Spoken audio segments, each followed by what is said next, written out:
Buenas tardes, bienvenidos al estudio de televisión de Serrimedia. Hoy vamos a tener una representación muy importante para hablar de educación de niños con sordera. Durante la pandemia todos hemos padecido una situación excepcional. Estamos hablando de hace ya prácticamente año y medio. Pero ¿qué podían hacer los alumnos sordos, los alumnos que tenían necesidades especiales para intentar mantenerse y continuar durante los estudios? ¿Y qué decimos aquellos que se han presentado a la EBAU, que han tenido que aprobar la antigua selectividad? Tuvieron que hacer de todo, videoconferencias, utilizar archivos, incluso el Clan de Televisión Española. Pero ha sido una situación complicada, muy complicada. De todo esto vamos a hablar y vamos a hablar también de esta guía titulada Guía práctica para el apoyo al alumnado con discapacidad auditiva en contexto COVID-19. Es una guía que ha contado con el apoyo, por supuesto, del Gobierno, del Ministerio de Educación, de la Fundación 11 y también de FIAPAS. Bueno, de todo esto vamos a hablar esta tarde de la mano de la persona que tengo aquí a mi lado, que es José Luis Aedo, presidente de FIAPAS. Buenas tardes, José Luis. Hola, buenas tardes, José Manuel. ¿Cómo se enfrentaron las familias a esta situación tan especial, tan excepcional? Pues las familias que ya venimos acostumbradas a suplir en muchos momentos la labor de los maestros, y muchas veces tenemos que hacer de formadores de los formadores, nos encontramos de nuevo con un nuevo hándicap, que era además tener a nuestros hijos en casa con las medidas de alejamiento, con las videoconferencias, con las clases online, con las clases de Clan TV, como tú has dicho, que en el principio no siquiera eran subtituladas. Y con todos los problemas, además con la falta de los apoyos, pues se retiraron los apoyos de maestros de audición y lenguaje y de pedagogía terapéutica, con la carencia de accesibilidad que tenían en muchas casas porque necesitaban líneas para que pudieran trabajar los padres, para que los hijos pudieran asistir a las clases, en muchas ocasiones familias con exclusión que no tenían medios para conectarse online, o sea que con mucha dificultad. Estamos viendo el título que hemos puesto hoy del encuentro de entornos educativos digitales e inclusivos y avanzar desde lo aprendido en el contexto de COVID. Me gusta que sean digitales, pero también inclusivos, José Luis. Evidentemente, las familias necesitamos que nuestros hijos e hijas accedan a los currículos. Y si vuelve a suceder una cuestión como la que ha sucedido, que ya nos han avisado que el inicio de curso por lo menos va a seguir siendo con mascarillas, con lo que eso supone para la pérdida de información al carecer de lectura labial, si no se hace inclusivo y si no se facilitan otras medidas alternativas para que los niños y niñas sordas accedan a los currículos, pues va a ser muy complicado. Bueno, queda mucho, parece que está ahí al lado, pero todavía queda bastante hasta que se inaugure el curso en septiembre. Cuéntanos alguna buena práctica que haya hecho alguna asociación vuestra para desarrollar el trabajo de los alumnos. Todas nuestras asociaciones, como son centros de atención concertados, como bien con Sanidad o bien con Educación o con Política Social en sus comunidades autónomas, pues se encontraron con que en algunos casos tuvieron que cerrar y también tuvieron que hacer la asistencia por vía telemática, por medios a distancia, y pues se pusieron en marcha rápidamente porque los niños no pueden retrasar su logopedia porque ese periodo no vuelve, y se adaptaron rápidamente con medidas para hacer accesibilidad vía online. Bueno, vamos a ir ahora con Carmen Jáudenes, directora de FIAPAS. Buenas tardes, Carmen. No te oigo, Carmen. No sé si es el sonido. No, que no tenía abierto el micrófono. Ah, vale. Bueno, estas cosas pasan, ya sabes que en el directo, y más en un acto como este que es en directo, suele pasar. Esto es habitual. Bueno, Carmen, aparte de la guía que hemos hablado antes, también tengo aquí un estudio sociológico de FIAPAS titulado Situación socioeducativa de las personas con sordera en España. Cuéntanos un poco con detalle este estudio y sobre todo la situación educativa del alumnado con sordera en España. Pues sí, fíjate, queríamos poder dar algunos datos de este estudio, pero me gustaría, como seguramente igual luego tenemos ocasión de comentar alguno más en profundidad, para hablar un poco de esta situación educativa o socioeducativa, me gustaría retrotraerme a otros trabajos de investigación y a otros estudios también realizados por nuestra entidad. Y que en colaboración con universidades y en colaboración con empresas demoscópicas, ya que solemos manejar muestras bastante amplias, ¿no? De 600, 800 sujetos, y entonces es para analizar y para hacer el trabajo de investigación necesitamos este tipo de colaboraciones más expertas. Y me gustaría irme a esos estudios de los años 2004, 2005, 2006, 2007, porque ya entonces era notable los cambios que luego hemos venido a confirmar en este último estudio. Al final, esos trabajos que nosotros hemos hecho son pequeñas fotos fijas, pero que en la sucesión del tiempo han marcado una tendencia, y es una tendencia que hemos visto reflejada en este último estudio. En aquellos del año 2006-2007, sobre todo miramos dos cuestiones que son críticas en la educación de los niños sordos. Una era el acceso a la lectoescritura y la otra cuestión era la situación de estrés en la comunicación familiar. Y ambos estudios que realizamos también en el marco de colaboración con el Ministerio de Educación y cofinanciados por la Fundación 11 y que se pueden descargar de nuestra biblioteca virtual, en ambos estudios, como digo, de 2006-2007, ya vimos que se rompía un poco lo que hasta ahora venía siendo los resultados de investigaciones anteriores. Ya nos encontrábamos en aquel momento con niños sordos que tenían un nivel lectoescritor de buenos lectores, equiparable al de sus pares oyentes. Y ya nos encontrábamos también con familias en las que este nivel de estrés en la interacción también había roto, había hecho crisis, y de alguna manera esas interacciones estaban mucho más normalizadas y daban otras fórmulas de convivencia y de comunicación en el seno de las familias de niños sordos, donde los padres oyentes comparten el código de comunicación de la lengua oral con sus hijos sordos. Entonces, yo creo que esto es importante, hacer este barrido desde estos años 2005-2006 para que luego podamos entender datos más concretos de lo que hemos encontrado en los años 2017 y 2018 en el estudio más reciente, que si quieres lo comentamos ahora o luego más adelante hablamos. Dame con más detalle el estudio que comentábamos. ¿Cuáles serían tus principales conclusiones o titulares, como decimos los periodistas? Sí, bueno, pues las principales conclusiones, o sea, hay muchas conclusiones porque el estudio es muy amplio, pero sí que me gustaría significar dos cuestiones. Una en relación con el uso de las prótesis auditivas y otro en relación con la comunicación. En relación con las prótesis auditivas, nosotros nos hemos encontrado que en esta población de 800 sujetos, de 1 año hasta 26 años de edad, de 15 comunidades autónomas, nosotros lo que nos hemos encontrado es que dentro de esta muestra el 51% de estos casos son sujetos que utilizan implante coclear. Hay luego un porcentaje de un 41%, me parece que utilizan audífonos, y luego un 9% que utilizan implantes de otra naturaleza, implantes de tronco, implantes osteointegrados, o no utilizan ninguna prótesis, porque se trata de sorderas unilaterales de baja intensidad donde no se ha hecho la indicación del uso de prótesis. Si nosotros comparamos estos datos con los que teníamos al principio de la década del 2000, los datos se han invertido dentro de nuestras muestras y ahora mismo es mucho más numeroso el número de casos implantados que el caso de usuarios de audífonos. Esto ya es un dato significativo porque son casi 10 puntos por encima. En relación con la comunicación, pues nos hemos encontrado una foto prácticamente igual en cuanto a porcentajes de uso de lengua oral o de lengua de signos que a la que teníamos en el año 2005. El 90% de los niños y los jóvenes adolescentes utilizan la lengua oral y luego el resto utiliza lengua de signos.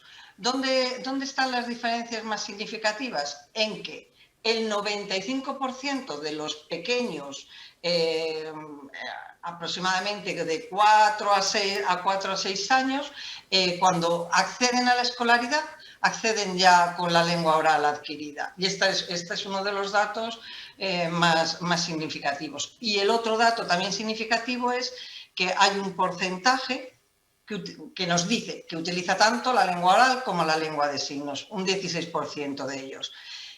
En el año 2005, mayoritariamente de este grupo que decía que utilizaba las dos lenguas, mayoritariamente nos decían que su lengua de uso preferente era la lengua de signos, y en el grupo que en la actualidad nos dice que utiliza ambas lenguas, mayoritariamente su lengua de uso preferente es la lengua oral. Entonces, en cuanto a prótesis y en cuanto a comunicación, digamos que serían las diferencias más significativas. Luego hay otras cuestiones importantes, y es como que están mayoritariamente también por encima del 95% en modalidad inclusiva, en modalidad de escolarización inclusiva, que son casi 13 puntos por encima de lo que encontramos en el año 2005. Pues como curiosidad también, de los menores de 11 años, el 81% está cursando la asignatura de inglés, que hasta no hace tanto prácticamente era una asignatura en la que al alumnado con sordera se le daba exento. Sí, sin embargo, ahora con sus apoyos, porque evidentemente necesitan apoyos, con sus apoyos y sus recursos tecnológicos, estos niños cursan su materia de inglés. Y otro dato también significativo es en los más mayores, en cuanto al acceso al empleo. Los datos que teníamos del año 2005, la generalidad era que accedían a puestos de trabajo, sobre todo vinculados con el sector servicios.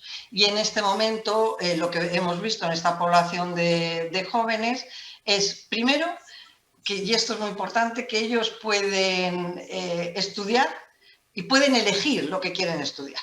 Y esto es algo que realmente es interesante, ¿no? Que cada uno puede hacer en función de sus preferencias y de sus intereses, de su motivación, pueda elegir lo que quiere estudiar. Y hay mayor diversificación de opciones profesionales, porque evidentemente pues, hay también personas que se han orientado a puestos del sector servicio a la hora de acceder al empleo, pero también hay médicos, hay veterinarios, hay profesores, hay ingenieros, es decir, un abanico de diversidad como el que encontraríamos en cualquier población.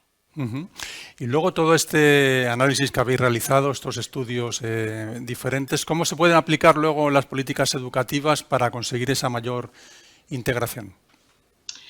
Bueno, a ver, es evidente que las políticas educativas, pero también las políticas sociales y de todo, las propias políticas de empleo también, no se pueden despegar de esta realidad. Tienen que tener muy en cuenta datos empíricos y datos rigurosos. No se puede actuar en base a opiniones, a datos sesgados, hay que hacerlo siempre en base a la realidad estudiada y evaluada que sustente esas medidas que se vayan a adoptar. ¿Esto en el ámbito educativo en qué se traduciría?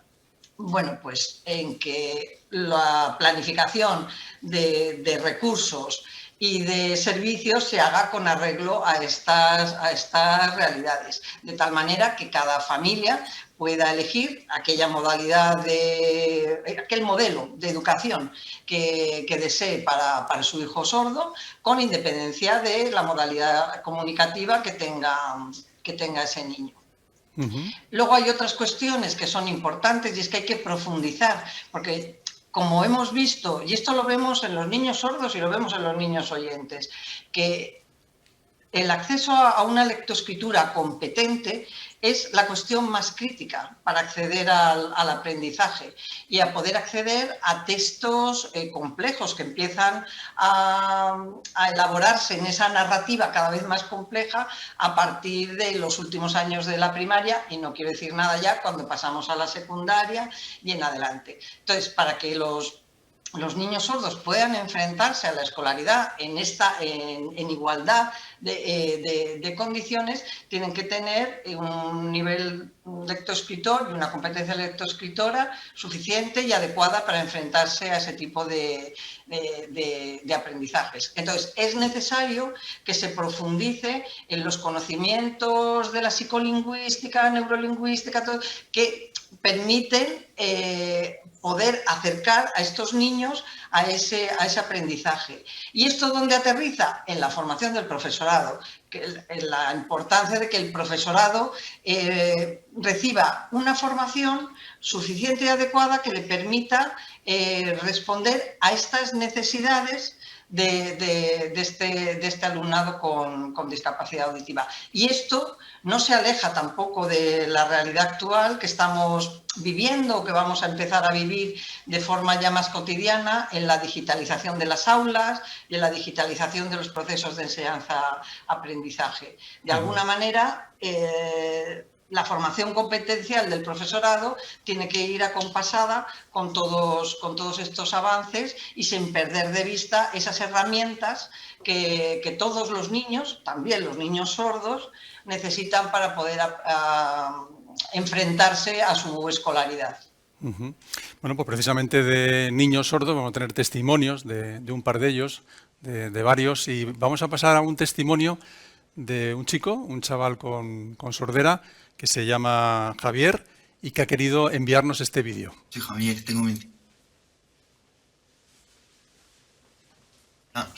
tengo 21 años, estudio tercero de medicina en la Universidad de Salamanca. Tengo discapacidad auditiva y soy usuario de los implantes cocleares. A lo largo de mi recorrido académico me he topado con muchas barreras comunicativas. En el instituto empecé a utilizar la FM, que es un micrófono que se coloca el profesor y así me llega de forma más directa el sonido a mis aparatos.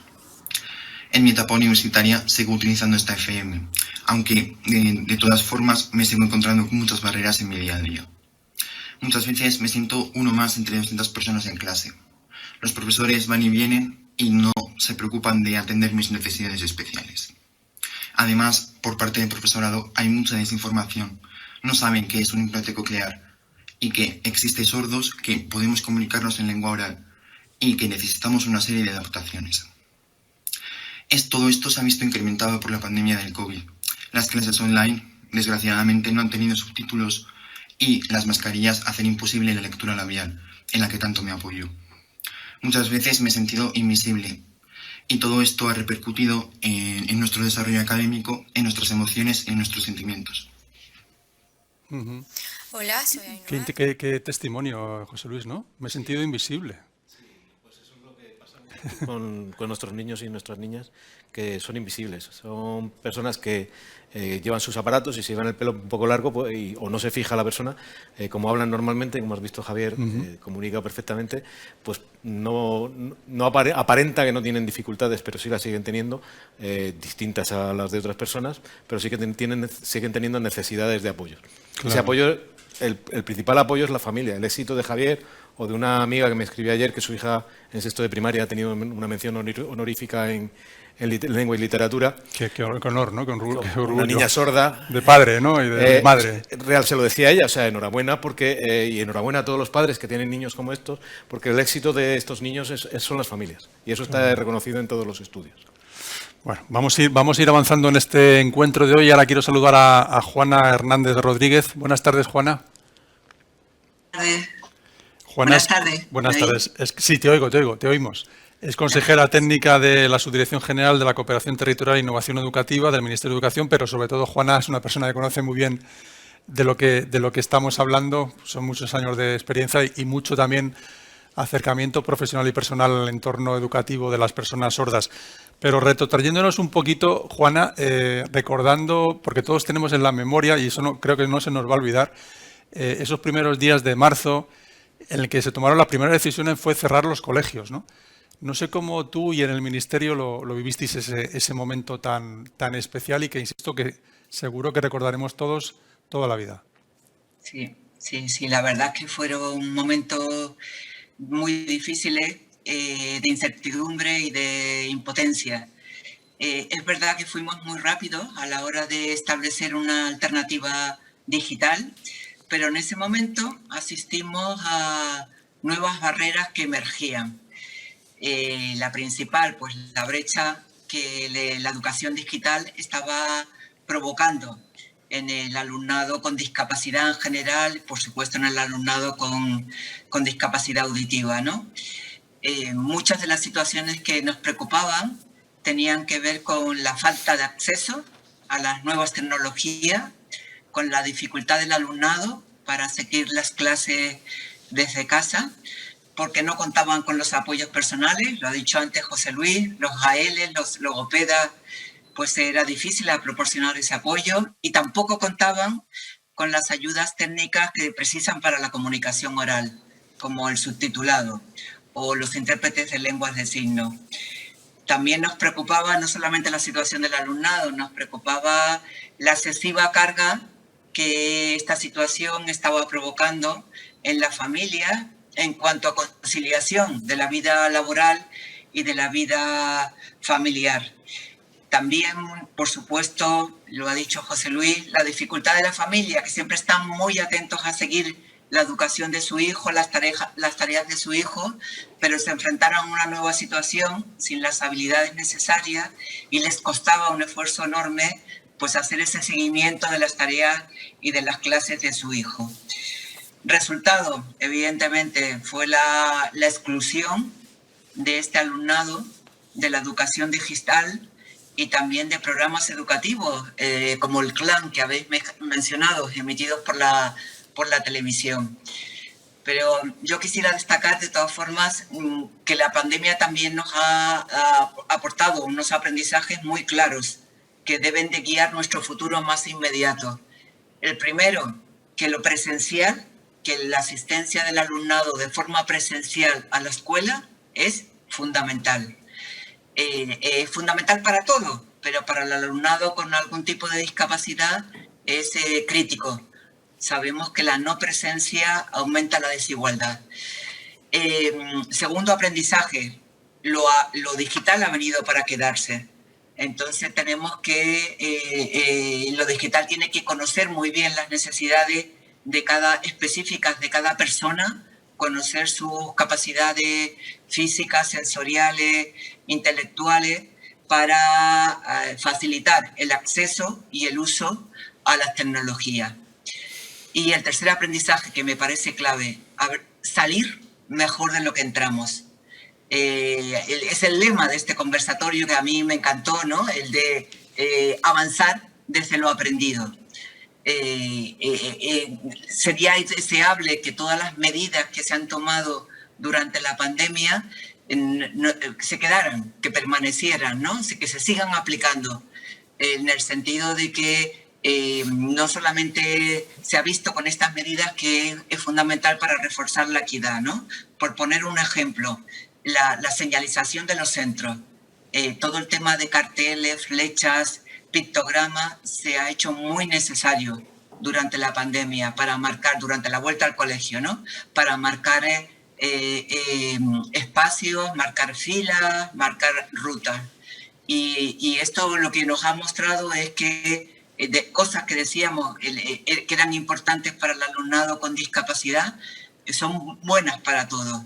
Entonces son medidas que la escuela tiene que ir incorporando. La señalética de los centros, por poner un ejemplo, tiene que aumentar porque favorece a todo el mundo la comprensión del entorno y el manejarse de una forma más segura y con mayor bienestar. Uh-huh. Muy bien, Juana. Seguramente tenemos el curso a la vuelta de la esquina. Acaba de terminar, bueno, está a punto de terminar cuando no ya prácticamente ha acabado. Todo esto habrá que volver a aplicarlo en septiembre, que insisto, que aunque ahora no vamos de vacaciones, pero que el material y los colegios tienen que ir preparándose, ¿no? Sí, sí. Sí, en la vuelta hay seguimiento continuo con todas las comunidades autónomas a través de la Conferencia Sectorial de Educación y hay un protocolo establecido pues para diferentes escenarios, ¿no? En el caso de lo que según vaya evolucionando, que esperemos que todo vaya saliendo bien, pero lo que es cierto es que, bueno, que tenemos que ser optimistas, ¿no? Porque gracias al esfuerzo colaborativo y gracias a la responsabilidad de todos los miembros de la comunidad educativa, de las familias, del alumnado y del profesorado, pues hemos salido bastante fortalecidos de esta crisis, ¿no? Hemos resistido la pandemia y en la comparación que se hace con otros países europeos, pues hemos quedado bien parados, por así decirlo, ¿no? Entonces, esperamos que esa comisión de seguimiento que tenemos de las diferentes situaciones sanitarias que pueden darse, pues adoptar las medidas adecuadas para cada escenario, ¿eh? Y que lo afrontemos con, pues eso, con mucho esfuerzo colaborativo de todas las partes, porque si no, insisto, no hubiéramos salido de esta. Todos somos imprescindibles para encontrar las mejores soluciones. Entonces, esperamos que podamos, eso, que realmente consigamos el éxito, igual que este año hemos conseguido salir a hacer este afrontamiento tan bueno. Muy bien, pues vamos a hablar con una persona que seguro que se ha volcado, como todas las entidades de la educación, es hablar con Adoración Juárez. Buenas tardes, Adoración. Buenas Ahí. Te escuchamos, sí. Bueno, Adoración es directora y fundadora, además, del Colegio Tres Olivos de Madrid. Adoración, ¿cómo os organizasteis en esos momentos de marzo, avanzado el curso escolar, y cómo ese reto tan extraordinario de marzo a verano y luego todo el año, mejor dicho, todo el curso siguiente de septiembre hasta ahora, que habéis, desde luego, lo digo a ti porque estás aquí delante, pero vamos, habría que poneros un cum laude a los profesionales de la educación por el esfuerzo que habéis realizado. Bueno, primero quería decir que efectivamente, o sea, en todas las actas de final de curso y ahora lo que recogemos es el agradecimiento, la creatividad, la flexibilidad del profesorado, porque en el momento en que se decretó esta situación, se pusieron todos manos a la obra y, como ha dicho Juana, comparándolo con otros países, yo que estoy mucho en contacto con otros países de Europa, sé que ha habido profesores que se han negado diciendo que no estaban preparados para ello. Nosotros aquí el profesorado se ha volcado y hemos tenido la suerte de tener una respuesta muy positiva. ¿Qué es lo que pasa con el título que nos ponen y qué reflexión podemos hacer? Pues que, como decía Juana, hay tres escenarios. Nosotros hemos vivido el escenario no presencial, hemos vivido con Filomena el tercer escenario, que es el confinamiento, y cada escenario nos ha obligado a replantearnos la situación, con lo cual no hemos tenido una continuidad a lo largo de este tiempo y lo que sí hemos ido haciendo es aprendiendo. En el momento que nos dijeron que era confinamiento, pues se plantearon dos grandes incógnitas. Una, los niños de 0 a 5 años, que esos necesitaban absolutamente las intervenciones y seguir desarrollando y estimulando el desarrollo comunicativo, y luego había los demás que eran más un tema académico y curricular.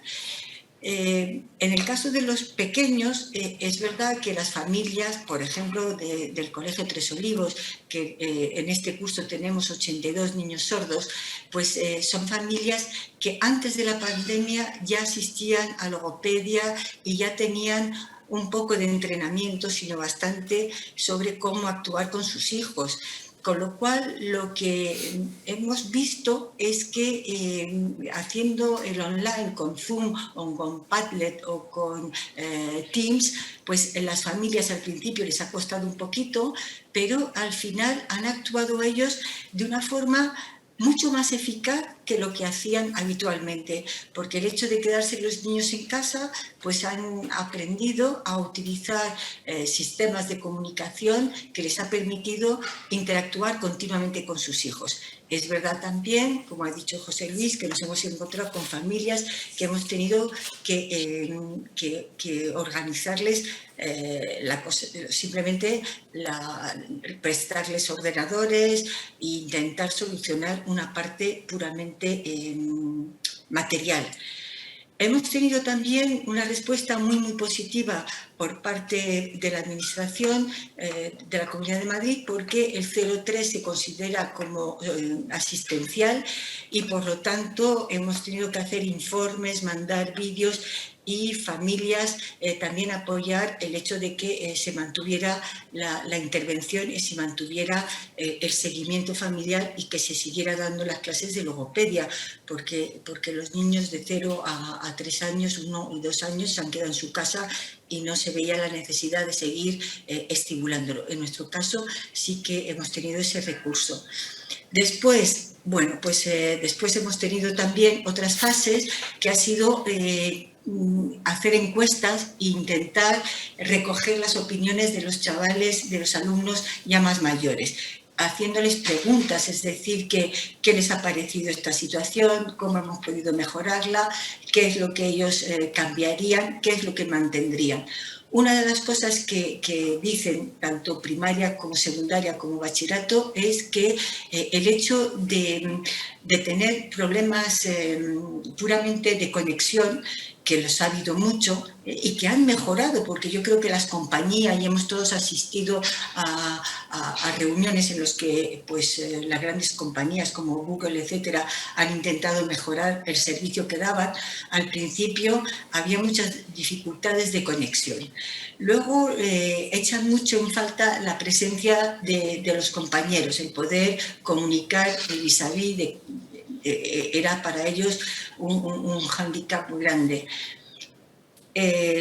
Las mascarillas han producido al principio un trastorno emocional muy grande. ¿Por qué? Pues porque, como decía también el testimonio que hemos oído, son patologías invisibles, es decir, que si uno lleva el pelo largo o el pelo medianamente largo, te tapa el implante, te tapa el audífono y por lo tanto tú no sabes que es sordo. La máscara ya nos confunde a los oyentes, repetimos más, hemos notado en el colegio que el nivel de habla se ha elevado mucho, pues ellos eso lo han notado mucho. Hemos sido pioneros en el uso de las mascarillas transparentes. El AMPA, de la Asociación de Padres de Niños sin Patología, junto con la de Entender y Hablar, que pertenece a FIAPAS, han hecho un trabajo magnífico, de tal forma que han subvencionado las mascarillas y nos hemos encontrado con las clases con más de la mitad de los niños con mascarilla transparente. ¿Para qué? Pues para ayudar a sus compañeros a entender y a poder hacer lectura labial. Eso ha supuesto también unos talleres de sensibilización en los que a todo el profesorado le hemos puesto auriculares, le hemos puesto mascarillas, hemos simulado situaciones de ruido y les hemos hecho hacer discriminación auditiva para que se diesen cuenta lo que suponía esta nueva situación. Más cosas. Bueno, pues lo que piden es que lo que los profesores han utilizado durante esta pandemia, que han sido más recursos visuales, más riqueza en las explicaciones, basándose en programas y basándose en lo que puede aportar la digitalización, pues que se intente mantener. Y ha sido algo positivo también porque pues este año hemos tenido que cambiar una cosa sobre la marcha, y es que al principio pues había, sabéis que así lo dijo son las resoluciones de la Consejería de Educación, había presenciales, semipresenciales. Pues los semipresenciales se perdían tanto a nivel de las clases online que a nuestro grupo, que era importante, más de 28 niños sordos, les hemos dejado que todas las clases fuesen en presencial, porque son poblaciones vulnerables. Hemos visto que de todos los niños, los que más se han perjudicado no son solo los sordos, sino son tercero y cuarto de la ESO, que han tenido que hacer presencial y semipresencial, que no había continuidad, venían unos días, otros días no, tienen que organizarse ellos solos en casa, y eso sí que ha perjudicado en general a los niños con discapacidad auditiva, pero ha perjudicado también a los oyentes. Y lo que, como decía Carmen, hay que objetivar todo, y es verdad que es una preocupación que siempre tenemos. Pues después de Filomena hemos aplicado test de comprensión lectora a los niños de segundo de primaria, de tercero de primaria, y hemos podido evaluar las dificultades que han surgido debidas a esta situación, porque no nos olvidemos que durante muchos meses los niños han estado pues, en compañía solo de las familias, y por mucho que hayamos querido transmitir, no es igual un momento de clase en el que hay momentos de descanso, descansos activos, recreos, se comparten actividades, a tener una enseñanza puramente digital. Yo creo que lo digital va a dejar positivo el uso de esta herramienta, pero que la presencialidad es algo que hemos visto que es fundamental, tanto para el desarrollo emocional como para el desarrollo curricular. El hecho de que el profesor vea la cara del niño, sepa en un momento dado cambiar, esté atento de darse cuenta si lo ha entendido o no. Daros cuenta que cuando hablamos de sordera solo hablamos de audición y nunca hablamos de visión, pero la cantidad de información que se transmite por la vista es muy importante. Cuando hablamos con nuestros alumnos con discapacidad auditiva, en su mirada vemos no solo si están atentos, sino si nos han entendido, la cara que ponen. Y eso, en la situación que hemos vivido, pues ha sido un reto y una dificultad añadida. ¿Estoy contestando bien a las preguntas? Sí, has contestado, la verdad es que de manera amplia, pero es que es así, porque lo que habéis vivido es para escribir varios libros, no solo los dos que tenemos aquí. Pero es que acabas de mencionar una cosa, que es la lectoescritura, y por aclararlo, una compañera mía, Ana Gómez Quintana. Carmen, si me dejas que te haga esta pregunta, para continuar un cierto hilo conductor. Mi compañera Ana me pregunta si tenemos algún dato concreto de acceso de los niños sordos a la lectoescritura, es decir, si tenemos algún tipo de porcentaje de población sorda que utiliza la lectoescritura en relación también con la población no sorda. Bueno, yo creo que el dato numérico más claro es el alumnado que está en inclusión, y que sí, la lengua vehicular de enseñanza es la lengua oral. Luego, estos niños, para enfrentarse al aprendizaje, tienen que conocer la lengua en la que los textos están escritos, porque si no, no podrían leerlos ni escribirlos. Y esta proporción de alumnado con sordera es el 95%, bueno, con unas décimas, según los datos de matrícula que ofrece el Ministerio de Educación en las estadísticas. Es decir, que el acceso es mayoritario, pero evidentemente tiene que ser siempre con un conocimiento y competencia en la lengua oral, evidentemente. Muy bien, muchas gracias. Perdona, pero así también introducimos preguntas del público. Ahora tenemos otra intervención de otra estudiante, de Ainhoa, que nos ha querido dejar este testimonio. Vamos con él. Hola, soy Ainhoa, tengo 17 años, tengo una pérdida neurosensorial moderada desde los 4 años, llevo 2 audífonos que son... He hecho el bachillerato en plena pandemia y eso ha supuesto algunas dificultades para mí. Algunas de ellas han sido las mascarillas y los vídeos. La solución a esto ha sido que los profesores me han dado todo el contenido por escrito. Eso ha podido facilitar mucho el estudio.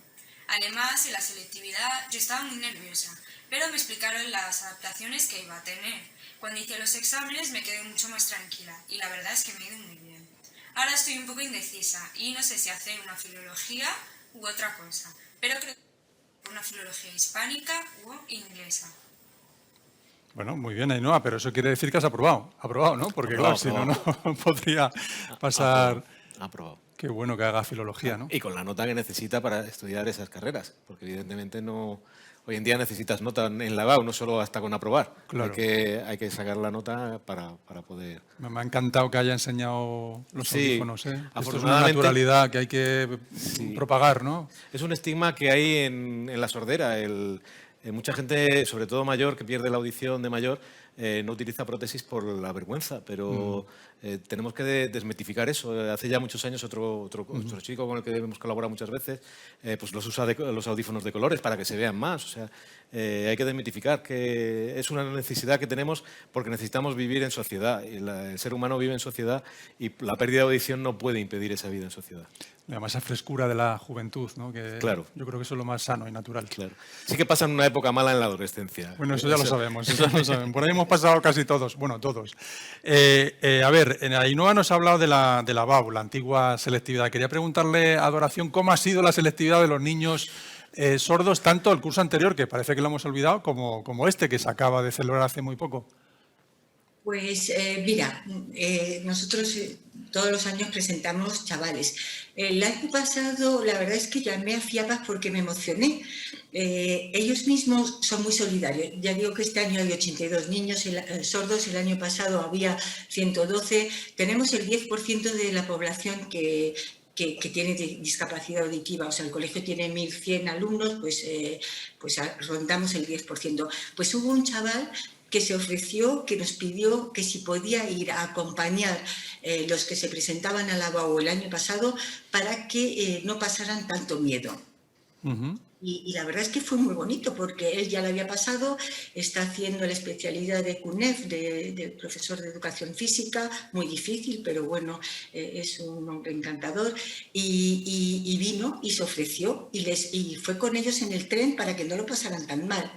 Este año pues ha sido como otros años. La verdad es que igual hay familias que no lo saben, pero 2 meses me parece que antes de la BAU se tienen que rellenar unos documentos en los que se especifica la pérdida auditiva, qué tipo de ayuda necesitan, y en el caso nuestro, que pertenecemos pues a la Universidad Autónoma, acompaña una profesora de audición y lenguaje y acompaña también pues el profesor de la materia.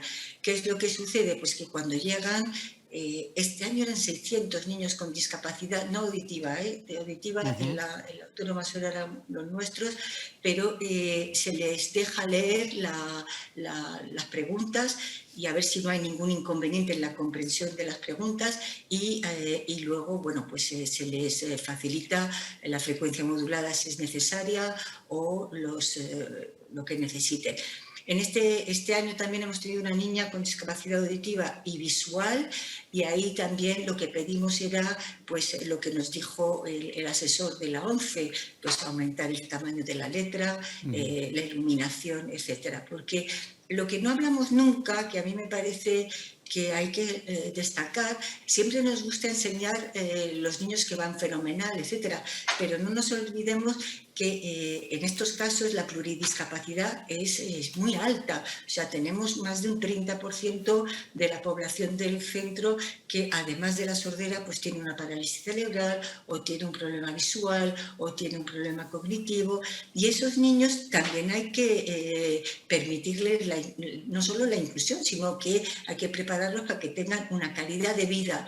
Yo creo que hay que volver, esta pandemia, si algo nos ha hecho reflexionar, es que somos humanos, somos personas, y lo primero que tenemos que hacer es restablecer esa normalidad relacional con la familia, con el entorno, e intentar que vivamos un poco felices, que hemos tratado por todos los medios en el colegio compensar esa angustia que se vive cada vez que se encendía el telediario, que cuántas personas que habían fallecido, cuántos hospitales que no podían atender, etcétera. Yo creo que los colegios, y en nuestro caso, bueno, pues debido también a la sordera, hemos tenido que intensificar esos programas. A veces se olvida que antes que sordos son niños. y que hay que intentar allanar y eliminar las barreras, tanto físicas como personales, para que les permita. Y yo creo que en la universidad, en nuestro caso, lo ha hecho muy bien. O sea, yo siempre reivindico lo que se puede avanzar y terminamos siempre hoy mismo con las propuestas de mejora para el año que viene. Sabéis que esa es la forma de terminar un curso y los profesores proponen cosas que podemos mejorar el año que viene, pero este año las dos que hemos presentado han aprobado con muy buena nota. Y bueno, en cuanto hablabas de lectoescritura, como sigue en el curso habitual, pues también se introduce la lectura en edades bastante tempranas, en los 3-4 años, porque nosotros utilizamos la lectura como una herramienta más, como un medio más de comunicación aumentativa. Es decir, que si ven una palabra escrita y a la vez la oyen y la interiorizan, ayuda a memorizar y a aumentar el vocabulario.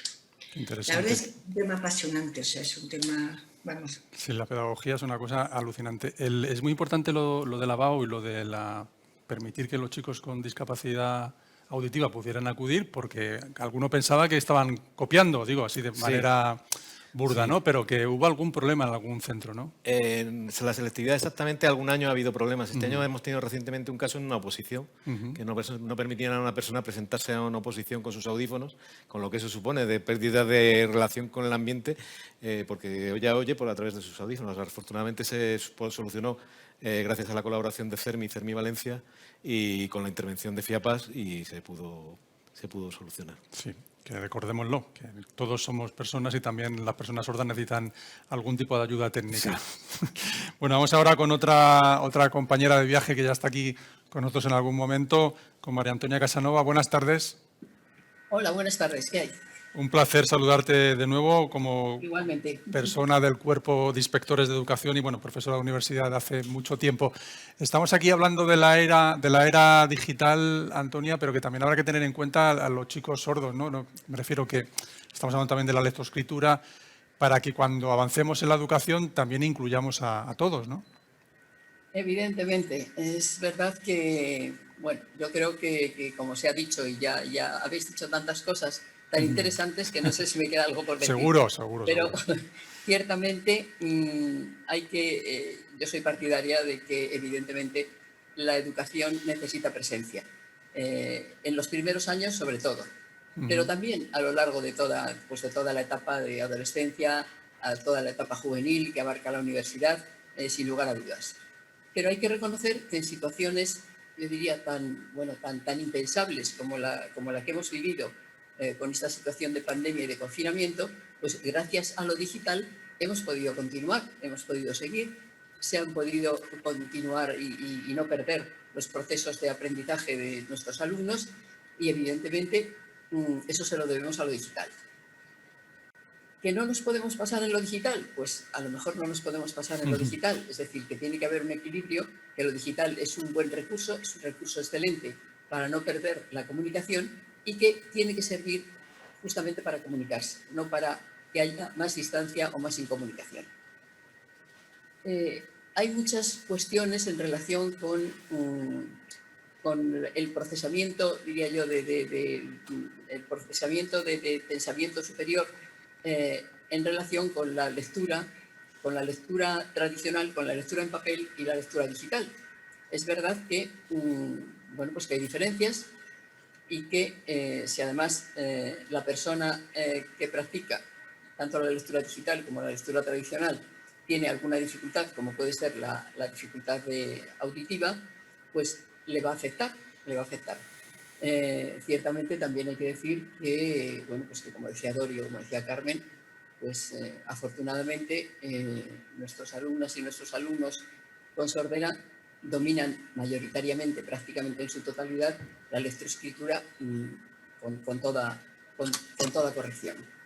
Ahora bien, todo esto digital, claro que está afectando a la forma de interpretar lo escrito y a la forma de utilizarlo.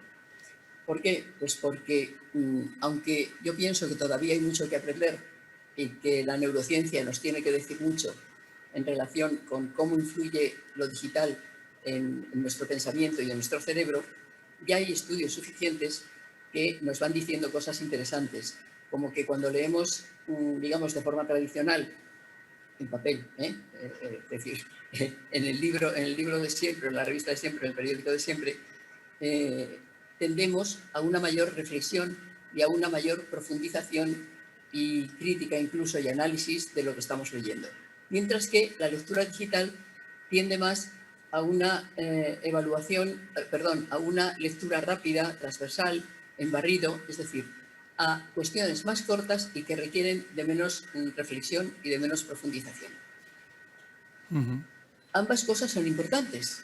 Quiero decir que es que para muchas cuestiones no hace falta tanta profundización en función de lo que vayamos a hacer y de lo que pretendamos. Pero también hay estudios que nos están diciendo que esta forma superficial de leer en digital está influyendo también en la forma de leer en lo tradicional, en lo escrito. Y eso es algo que desde la educación deberíamos tener muy en cuenta para complementarlo. Es decir, que aunque haya una lectura rápida, una lectura superficial, transversal, en barrido, digitalmente, eso lo tengamos en cuenta para complementarlo con resúmenes, con esquemas, con debates, con coloquios, para profundizar en lo que se ha leído, aunque esa lectura haya sido rápida. Hay una neurocientífica, supongo que vosotros todos la conocéis, una neurocientífica estadounidense, Marianne Wolf, que dice que necesitamos cultivar un nuevo tipo de cerebro. Es decir, un cerebro, habla ella de un cerebro lector bialfabetizado, es decir, que sepa sacar los pensamientos más profundos con una lectura tanto digital como tradicional. Hacia ahí creo que tenemos que caminar en todas las etapas de la educación, también en la universitaria, en la secundaria obligatoria, en bachillerato, para que una persona con sordera no se vea privada de esa posibilidad de acceder pues, a los estudios que ella quiera, como nos decían antes, como nos decía Carmen, que apareció en su estudio, que lo que es fenomenal es que un alumno de una determinada edad pueda elegir lo que quiere estudiar y lo que quiere hacer. Esto que lo estamos alcanzando, pero que, bueno, vamos a ver si no nos pasamos en digitalización para no perder de momento ese pensamiento profundo hasta que tengamos el cerebro bialfabetizado. Vamos a ver si lo conseguimos. Bueno, y tú con tu experiencia, María Antonia, que tienes, ¿cómo crees que ha ido la evolución de la educación precisamente para los chicos con discapacidad auditiva?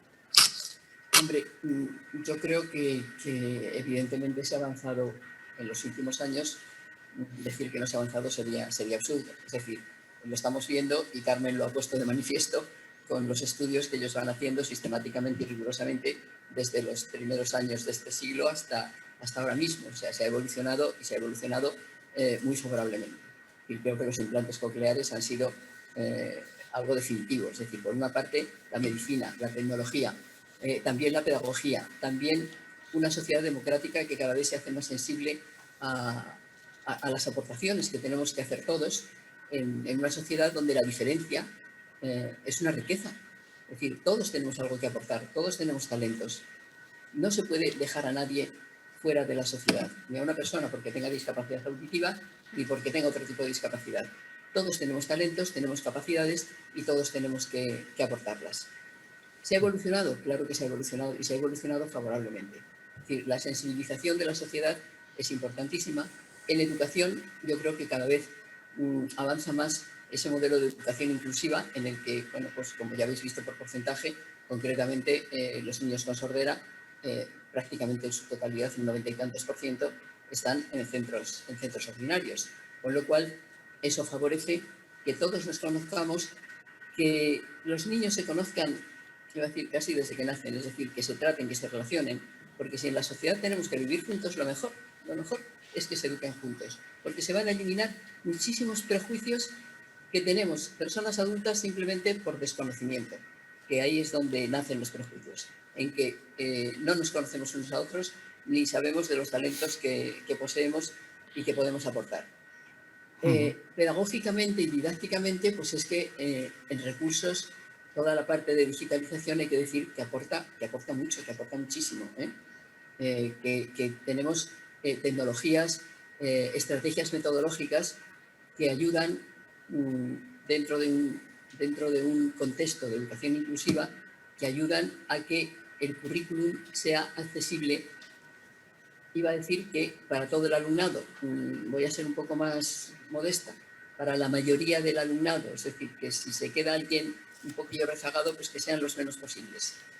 Yo aquí insistiría en la necesidad de que estos principios que impregnan toda la educación inclusiva, hablo de principios metodológicos y hablo concretamente del diseño universal para el aprendizaje, se generalice a todas las escuelas como metodología y como principios que favorecen a una persona con discapacidad auditiva o con cualquier tipo de discapacidad, pero que estos principios de educación inclusiva benefician a todos, absolutamente a todos.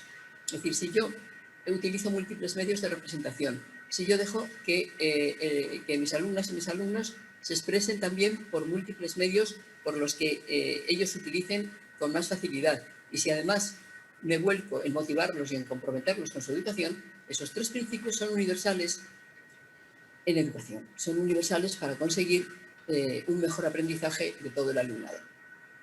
Yo creo, y me permitís que haga este paréntesis, que aunque estos nombres no existieran, es decir, ni principios, ni diseño universal para el aprendizaje, ni nada de estas cosas, de actuaciones, es decir, estos tres principios, yo creo que una buena maestra y un buen maestro los han aplicado siempre. Aunque no tuvieran la palabrita y no tuvieran la denominación y no se tuviera esa conciencia de aplicarlo así. Pero cuando en una unitaria con 60 niños entre 6 y 14 años, el maestro y la maestra sacaban adelante a los chavales y han llegado a profesores de universidad e investigadores del consejo, oye, es porque desde luego los principios se han utilizado y el currículum se ha hecho accesible. Yo creo que se ha avanzado mucho. Se ha avanzado en recursos, se ha avanzado en tecnología, se ha avanzado en medicina, se ha avanzado en todas las estrategias metodológicas. La formación del profesorado me parece que es una pieza clave en todos los niveles.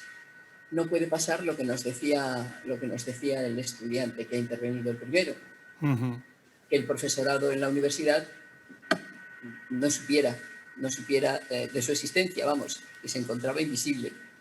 Ainhoa parece que ha tenido más suerte, que sí le ha ido muy bien y que ha estado muy contenta.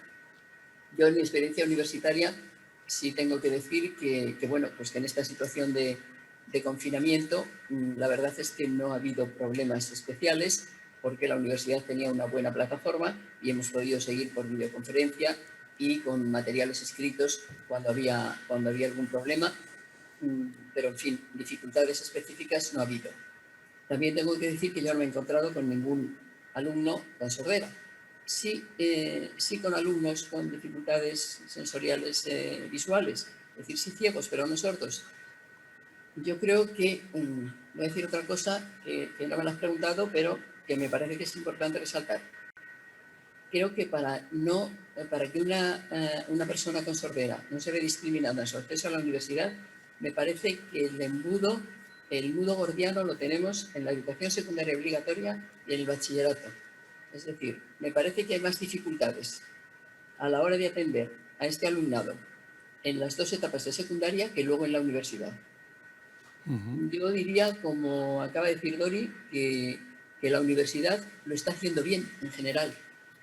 Prácticamente en la totalidad de las universidades hay equipos dedicados a estas personas y a resolver cualquier problema que se pueda plantear.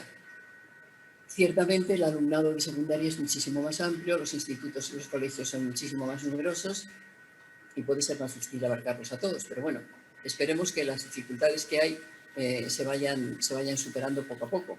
Desde las administraciones yo creo que también se es más consciente, es decir, se impulsa este modelo de educación inclusiva y por lo tanto hay que impulsar la existencia de recursos, de apoyos humanos, materiales de todo tipo, para que se haga realidad una educación de calidad, equitativa y sigamos avanzando en el apoyo de todas las personas, cualquiera que sea su circunstancia o sus dificultades.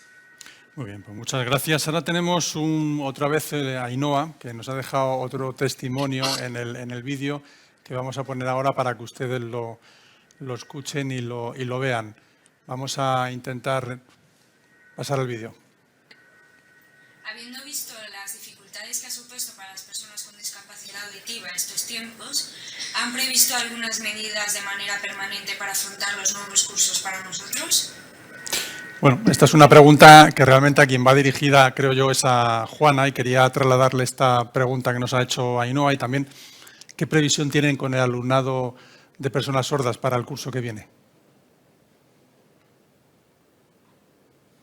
Juana, el sonido. Sí. Ahí. Sí, ya. Bueno, realmente nuestra previsión, recogiendo lo que habéis dicho,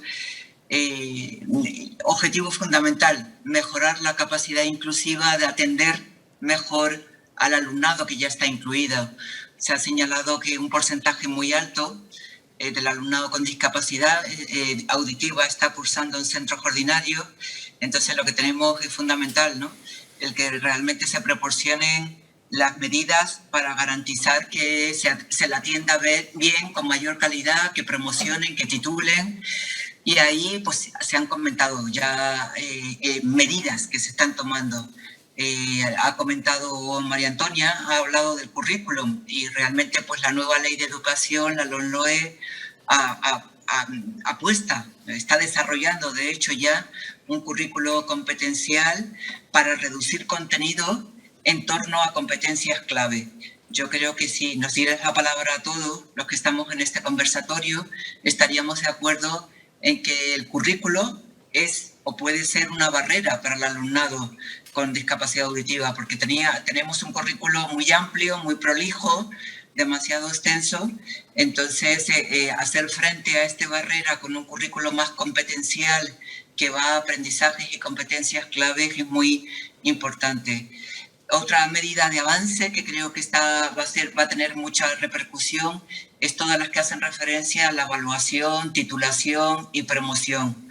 Ahora mismo las cuotas de la función pública no se están cubriendo porque no hay personas con discapacidad con la titulación y la acreditación suficiente.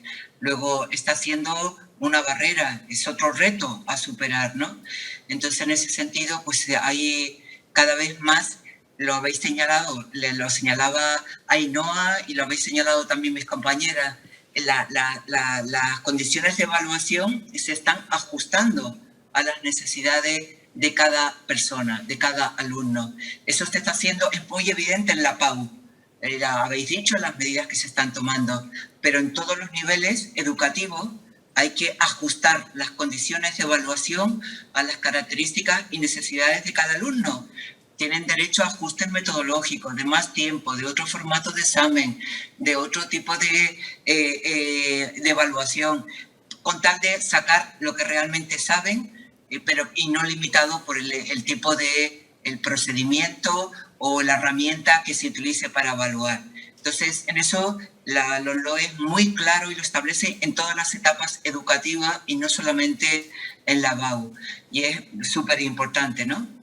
Y después yo creo que hay algo muy bueno, también recogiendo un poco lo que ha dicho María Antonia, del reto que supone la secundaria. Es verdad, totalmente de acuerdo, es una etapa que realmente, pues, donde mayor fracaso escolar se produce, por eso tenemos las cifras que tenemos, ¿no?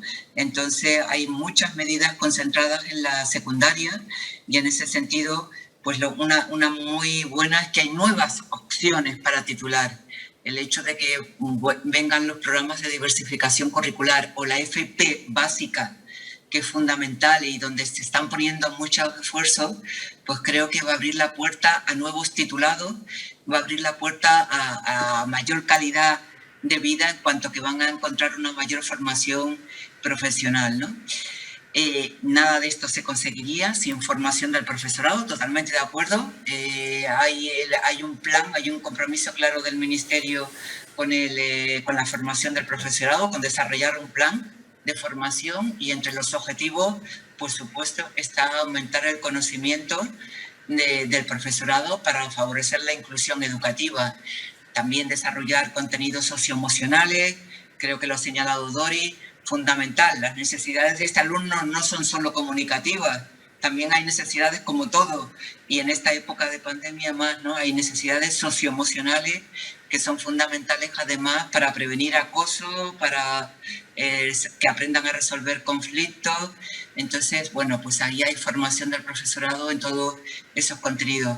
Y yo diría que el último, por señalar un último reto y una última propuesta que se está haciendo, es el programa Educa en Digital, que es un programa interministerial, un programa que tiene una apuesta importante por parte del gobierno y que se quiere la digitalización de las aulas, de los centros, tanto en formato presencial como en formato no presencial. Entonces, en este sentido, el Ministerio ha encargado a FIAPA, y no solamente a FIAPA, también a la ONCE, al CERMI, ha encargado pues, todas las guías, las orientaciones que se puedan dar a los centros educativos para asegurar de entrada, y no en segundo lugar, sino ya de entrada, esa accesibilidad universal de todo lo digital, ¿no?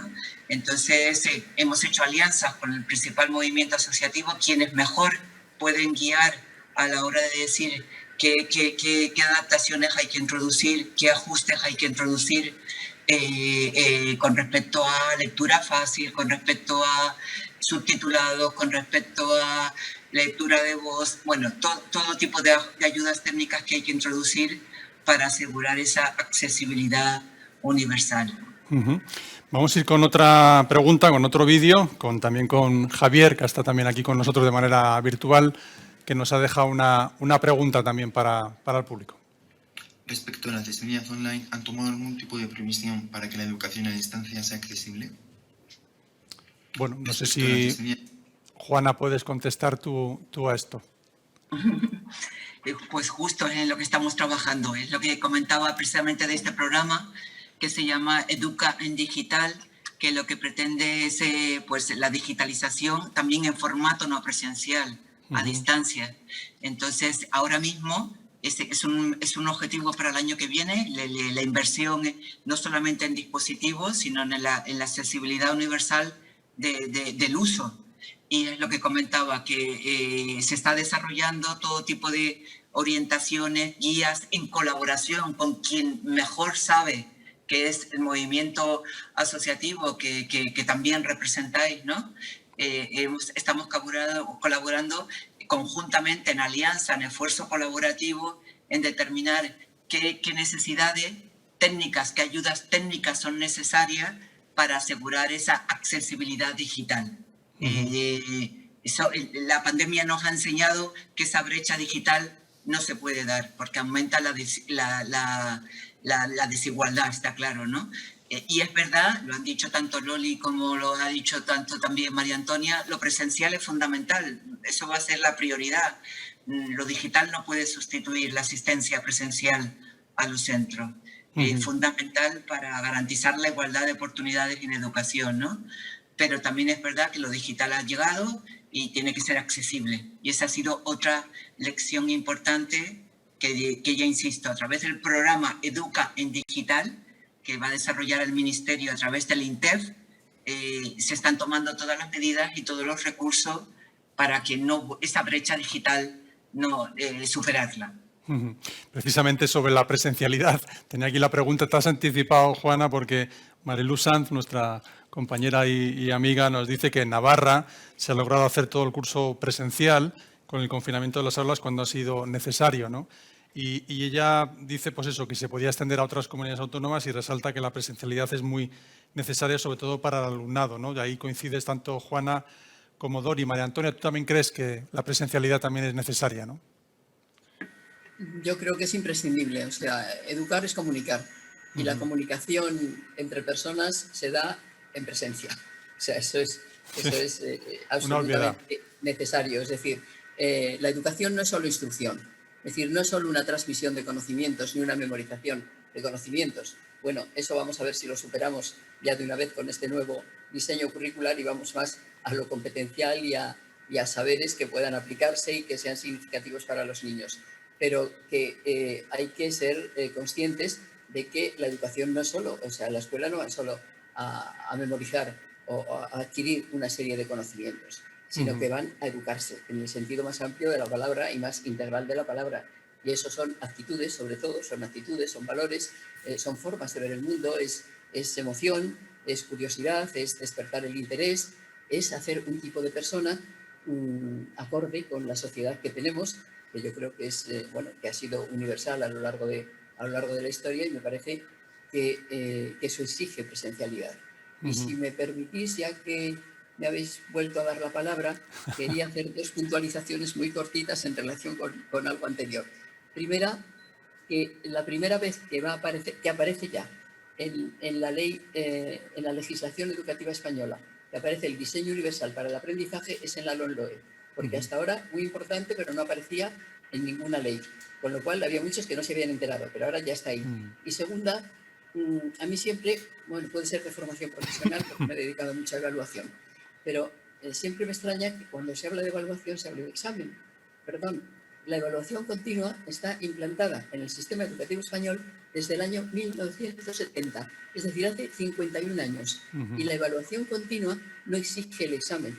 Justamente lo que exige es hacer una evaluación de los aprendizajes y del desarrollo que va alcanzando la persona a lo largo de cada semana, de cada día, de cada mes y de cada año. Y eso no necesita un examen, y mucho menos en la educación obligatoria.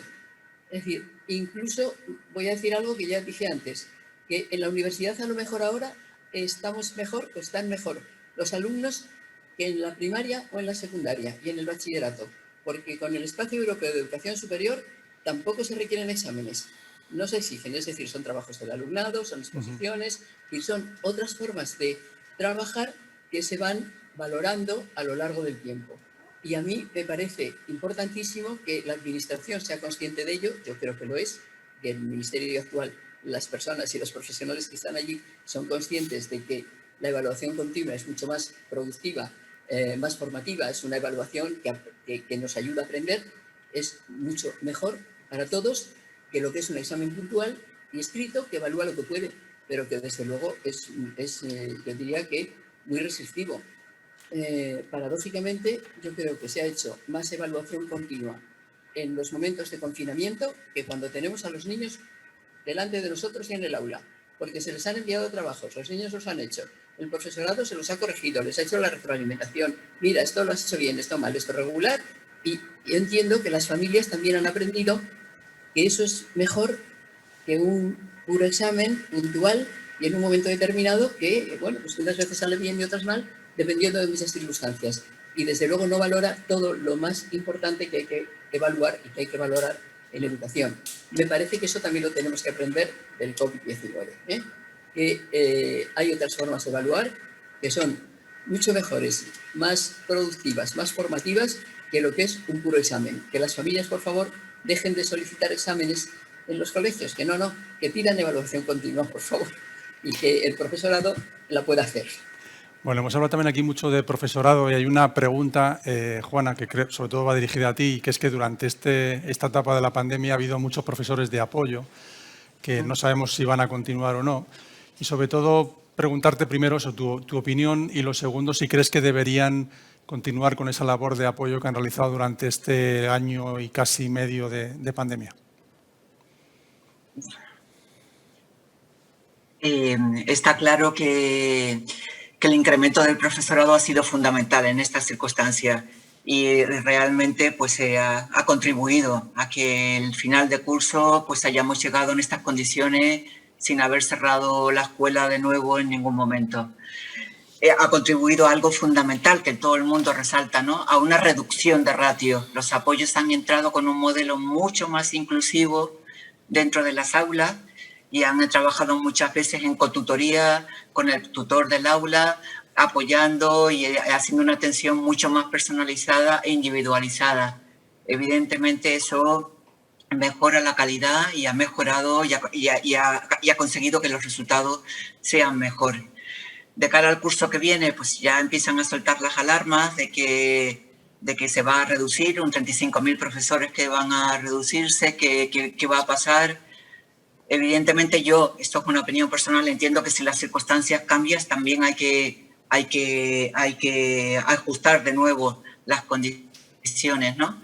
Pero es verdad que además de la dotación del profesorado, la calidad educativa no depende tanto de mucho mayor profesorado, de que tengamos, depende mucho de la formación. Creo que así lo hemos dicho y lo hemos aquí insistido por activa, bueno, todos los intervinientes, ¿no? Hemos hablado de la importancia, pieza clave es la formación, eso me parece fundamental, el modelo colaborativo del profesorado, el que puedan trabajar conjuntamente, el que se sientan apoyados, reforzados, creo que son elementos claves también para afrontar un nuevo curso con éxito, ¿no?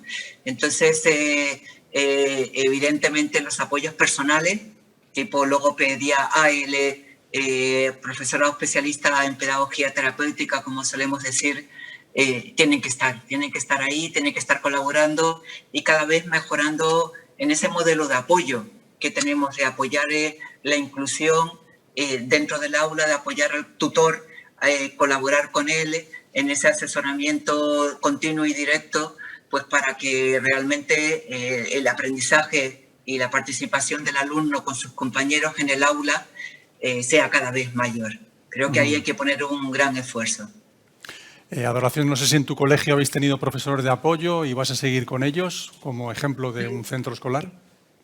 Bueno, yo la verdad es que yo estoy sobre el terreno, con lo cual hemos tenido lo que nos han concedido, es decir, que cada curso se ha dividido. El Colegio Tres Olivos son 2 líneas y entonces de cada 2 cursos hemos hecho un tercero.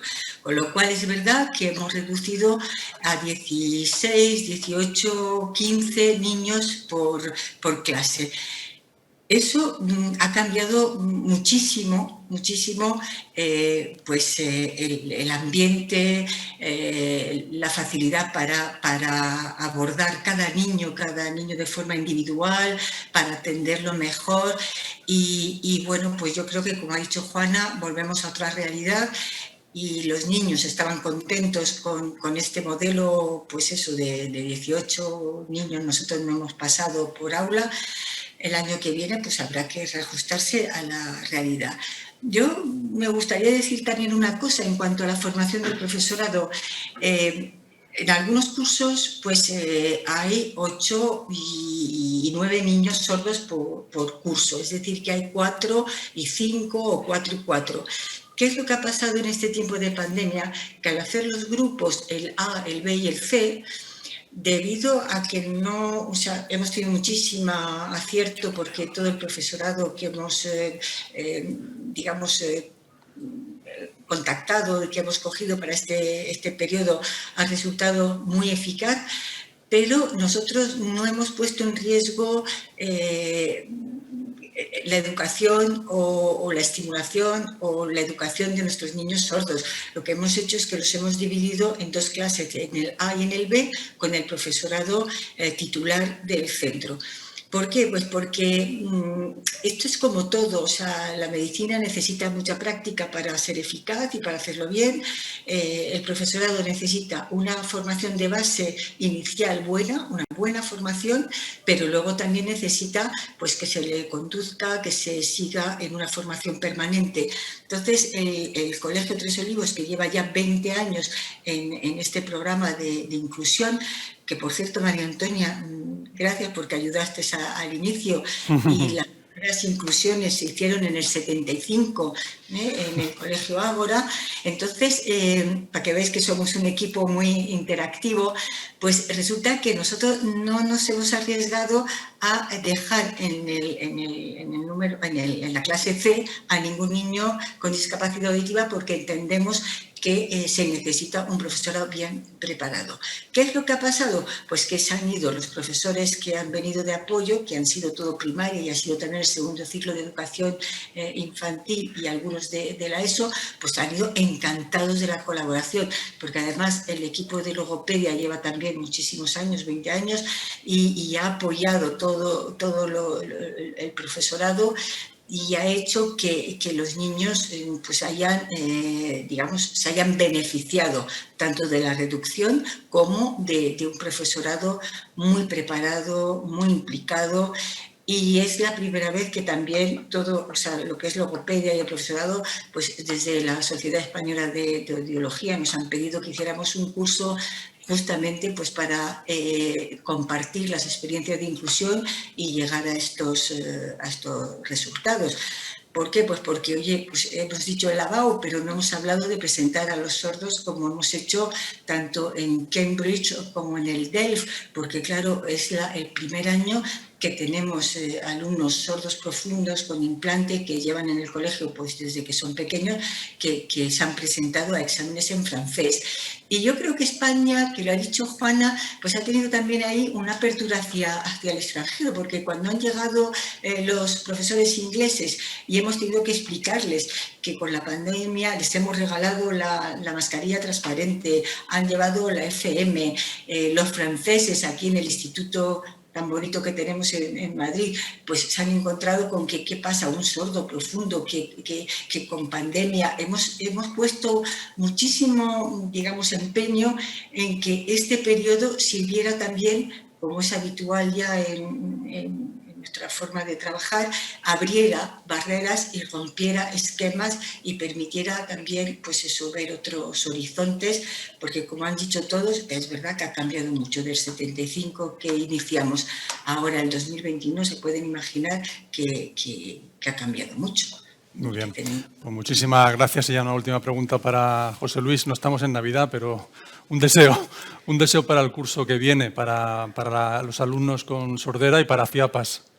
Pues bueno, que se recoja el sentir de las familias. Las familias estamos porque nuestros hijos son personas, personas con discapacidad auditiva, pero son personas principalmente. Y en ese ser, ese querer ser, en la libertad de poder elegir, en la libertad de no poner límites al campo, lo que nos han estado explicando nuestras compañeras de intervención, de que todo es posible hoy en día para un alumno sordo, con la implicación de la familia, con el apoyo tecnológico, con el apoyo material, con las nuevas tecnologías, con la medicina, con las nuevas metodologías que se aplican en los entornos educativos, todo es posible. No hay límites y no se pueden poner límites, y las familias somos la base de todo ese avance. Y luego, aprovechando que igual que antes, ayer me dio la casualidad de que esta amiga me informaba de las notas de su hija, pues este fin de semana me llegó una viñeta de Mafalda, y se ha hablado aquí mucho de la lectoescritura. Y Mafalda hacía una reflexión, y es que decía que aprendamos a leer de pequeños para que no tengamos que creernos de mayores lo que nos cuentan. Y es muy importante para todo el mundo en general, pero es fundamental para los niños sordos. Que aprendan a leer para que cuando sean mayores puedan acceder con su vocación a mejores puestos de trabajo, a educación, a la formación en la vocación que ellos quieren, en lo que ellos quieren desarrollar su vida, que nuestra vida cada día es más larga y nuestra vida laboral va a ser más larga si se llega al acuerdo de las pensiones que nos están hablando. Entonces, trabajar en algo que no te gusta es muy complicado. Claro. Muy complicado. Entonces, una persona sorda tiene que tener las mismas oportunidades para formarse en lo que quiere trabajar y para trabajar en lo que quiere. Ahí la inclusión, que decíamos en el título del encuentro, es tan importante, ¿no? Para que ese niño sordo sea exactamente igual que un niño que tiene al lado en el aula, ¿no? Exactamente. Y que tenga toda su vida en esa igualdad. Y la normativa en España favorece todo eso, porque hay la normativa genérica, la que nos beneficia a los ciudadanos en general, sin tener ningún problema, es amplia y nos protege. Y protege también a las personas con discapacidad. Y luego, aparte, hay legislación específica para las personas con discapacidad que amplía esa protección en los casos que se necesitan. Muy bien, pues muchas gracias a Carmen, Juana, María Antonia, a Dori por estar aquí, a José Luis y a ustedes por seguirnos en este encuentro, que hemos hablado un poco de educación, mucho de inclusión, mucho de reto para el futuro. Que el curso que viene está ya ahí a la vuelta de la esquina, pero mientras tanto descansen un rato, creo que nos lo hemos merecido. Después de este año y medio largo, todos nos hemos merecido un poquito de descanso, no sé dónde, si en la playa, en la casa del pueblo o en cualquier lugar, da lo mismo. Descansen, disfruten y nos vemos, nos seguimos viendo, que aquí sigue habiendo más encuentros en Servimedia. Muchas gracias y buenas tardes.